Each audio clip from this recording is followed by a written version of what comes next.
Hello guys, welcome back to my channel. आज मैं आपको समझाऊंगी कि मास्टरबेशन के दौरान वीर्य वेग को रोकने से किन किन समस्याओं का सामना पुरुषों को करना पड़ सकता है। बहुत सारे पुरुष ऐसे होते हैं जो कि मास्टरबेशन तो करते हैं, बट जब वीर्य को निकालने का टाइम आता है तो उसको वो रोक लेते हैं। उनको लगता है कि ऐसा करने से क्या होगा, मेरा स्पर्म काउंट कम हो जाएगा, यानी कि उनको लगता है उनके शुक्राणु की जो संख्या है उसमें कमी आ जाएगी। ऐसा सोच के, इस सोच को मन में रखते हुए वो मास्टरबेशन तो कर लेते हैं, लेकिन इजैकुलेशन यानी कि स्पर्म को बाहर निकालते नहीं है। ठीक है, पहला कारण तो ये हो जाता है।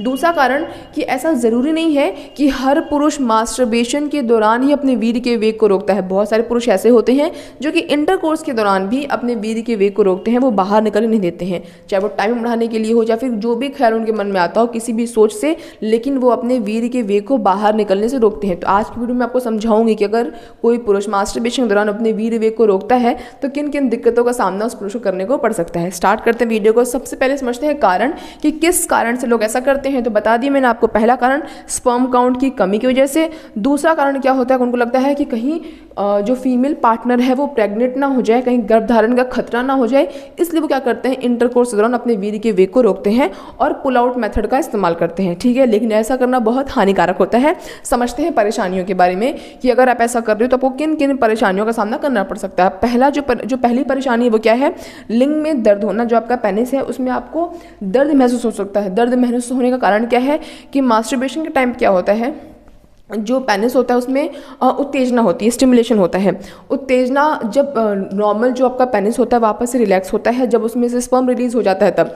अब अगर आप स्पर्म को रिलीज होने ही नहीं दोगे तो जो उसमें जो उत्तेजना है वो इतनी जल्दी से तो जाएगी नहीं, जिससे कि आपको अपने पेनिस में क्या हो सकता है, दर्द हो सकता है आपको ये दर्द उस टाइम पे महसूस ना हो, आपको लगे नहीं मुझे तो कुछ भी समस्या नहीं होती, मुझे तो कोई प्रॉब्लम नहीं है, बट फ्यूचर में आगे चलकर आपको आपके पेनिस में दर्द महसूस हो सकता है। इसलिए कभी भी जो स्पर्म का जो वेग होता है, जो वीर्य का वेग होता है, उसे कभी भी रोकना नहीं चाहिए। अगर वो रिलीज हो रहा है तो उसको रिलीज होने देना चाहिए। अगर आपको गर्भधारण खतरा है क्योंकि इंटरकोर्स के दौरान आप अपने वीर्य के वेग को रोक रहे हो, तो आपको बेटर कि आप कॉन्डम का प्रयोग करो, जिससे कि आपके प्रेगनेंसी के चांसेस खत्म हो जाए, बट आपको कभी भी वीर्य के वेग को रोकना नहीं चाहिए। जो दूसरा आपको दिक्कत होगी, दूसरी दिक्कत वो है मूत्राशय में दर्द होना।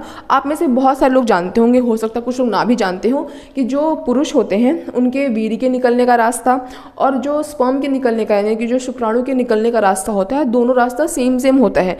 अगर आप शुक्राणु को बाहर रिलीज़ करोगे, मतलब रिलीज़ करने वाले हो, ठीक है, बट आपने अपने वीर्य के वेग को रोक लिया, आप निकलने नहीं दे रहे, आपने कंट्रोल किया खुद पे कि नहीं बाहर नहीं निकालना, उससे क्या होगा, उसका पूरा प्रभाव आपके पेनिस पे तो पड़ रहा है, जिससे कि आपको दर्द का सामना करना पड़ सकता है। साथ ही साथ आपके अंदर मूत्राशय की जो नलियाँ हैं उन पर भी क्या पड़ेगा, नलियों पर प्रभाव पड़ेगा, आपके मूत्राशय पर प्रभाव पड़ेगा, जो कि आपके लिए बहुत हानिकारक है। इससे आपके मूत्राशय की नली में भी दर्द हो सकता है, आपके मूत्राशय में भी दर्द हो सकता है। सो बेटर है कि आप कभी भी ऐसा ना करें। अगर आप ऐसा करते हो तो आपके मूत्राशय पे भी बहुत बुरा प्रभाव पड़ेगा, क्योंकि जो पुरुष होता है वो एक टाइम पे सिर्फ एक ही चीज़ रिलीज कर सकता है, या तो स्पर्म बाहर आएगा या तो यूरिन बाहर आएगा। दोनों एक साथ बाहर नहीं आ सकता, क्योंकि दोनों का जो मार्ग होता है वो सेम होता है। तो अगर आप अपने स्पर्म को कंट्रोल करोगे तो आपके यूरिन के रास्ते में भी दिक्कत आ सकती है। ठीक है, अब देखो आगे लिखा हुआ है शुक्राणुओं की कमी। बिल्कुल, अगर आप अपने स्पर्म के वेग को रोक रहे हो ये सोचकर कि अगर हम मास्टरबेशन के दौरान या फिर इंटरकोर्स के दौरान अगर हम अपने स्पर्म को रिलीज़ नहीं करेंगे क्योंकि कम हो जाएगा, तो एक काम करते हैं, इसको रोक के रखते हैं इस ख्याल से कि आपके शुक्राणु की कमी नहीं होगी, आपका शुक्राणु ज़्यादा रहेगा। लेकिन ये बहुत गलत धारणा है। ऐसा करने से उल्टा आपके शुक्राणु कम हो जाएंगे। कम कैसे हो जाएंगे, क्योंकि देखो आप मास्टरबेशन कर रहे हो, जब स्पर्म रिलीज़ होने वाला है तो आपने उसको रोक दिया, आप उसको रोक के आप अंदर ही रख रहे हो, तो बॉडी को नेचुरल लगने लगता है कि आपको इसकी रिक्वायरमेंट नहीं है। ऑटोमेटिक जो आपके स्पर्म का प्रोडक्शन है ना वो ऑटोमेटिक आ जाता है, लो हो जाता है। जैसे साधु संत लोगों का होता है, ऐसा थोड़ा ना कि उनमें कुछ पैदाइशी डिफेक्ट है कि उनके अंदर शुक्राणु नहीं बन रहा है। उन्होंने पहले अपने आप को रोका, उन्होंने अपने आप को पहले बहुत क्या कंट्रोल किया, अपने इंद्रियों पे, अपने सभी चीज़ों पे क्या कंट्रोल किया, जिससे उनका क्या होता है, ऑटोमेटिक जो स्पर्म का जो शुक्राणु का प्रोडक्शन होता है वो थोड़ा सा लो हो जाता है। फिर उसके बाद अपने पे कंट्रोल कर लेते हैं, जो उनका शुक्राणु होता है वो अंदर ही डाइड होकर स्पर्म एब्जॉर्ब हो जाता है। बट वो तो एक अलग पूरा टॉपिक है, हम अपने टॉपिक से नहीं भटकते, लेकिन जो हमारा मुद्दा है वो यही है कि अगर आप अपने शुक्राणु के वेग को रोकोगे तो आपको उसकी कमी हो जाएगी, क्योंकि बॉडी को नेचुरली ये लगता है कि इसकी आवश्यकता नहीं है, इसका प्रोडक्शन लो कर देते हैं। तो ऐसा बिल्कुल नहीं करना। आप जिस फायदे की वजह से ऐसा कर रहे हो सोचकर कि बाहर निकालूंगा स्पर्म तो स्पर्म कम हो जाएगा, तो अगर आप बाहर नहीं निकालोगे तो आपका स्पर्म कम तो बात की बात है, प्रोडक्शन ही घट जाएगा। जब प्रोडक्शन ही घट जाएगा तो सप्लाई कहाँ से होगी? तो ये दिक्कत का सामना आपको करना पड़ सकता है। आगे बात करते हैं किडनी में सूजन। किडनी में सूजन बहुत ही गंभीर समस्या है। लिखा हुआ वीर्य वेग को रोकने से किडनी पर दबाव पड़ता है, यह बड़ी बीमारी का कारण बन सकता है। इसलिए कभी भी भूल के भी मास्टरबेशन के दौरान वीर्य के वेग को रोकना नहीं चाहिए।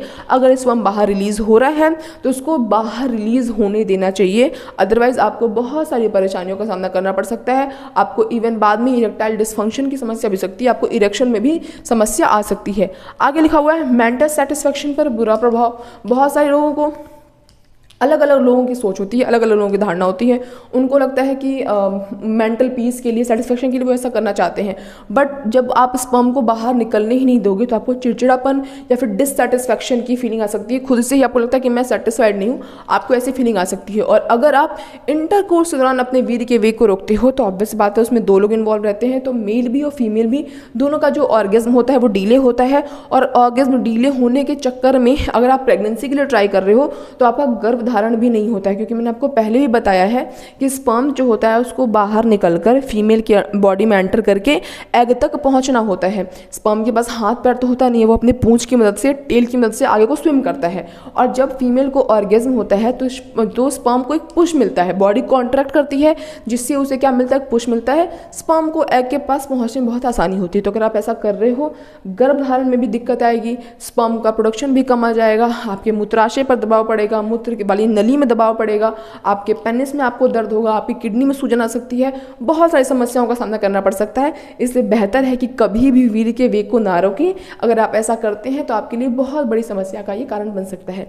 तो आज की इस वीडियो के लिए बस इतना ही। मिलेंगे नेक्स्ट वीडियो में किसी बहुत ही इंटरेस्टिंग और इन्फॉर्मेटिव टॉपिक के साथ। तब तक अगर आपको मेरी आज की वीडियो अच्छी लगी हो, इंटरेस्टिंग लगी हो, इन्फॉर्मेटिव लगी हो तो वीडियो को लाइक कर देना, और ऐसे और इंपॉर्टेंट टॉपिक्स के लिए मेरे चैनल सब्सक्राइब करना। That's all, bye guys.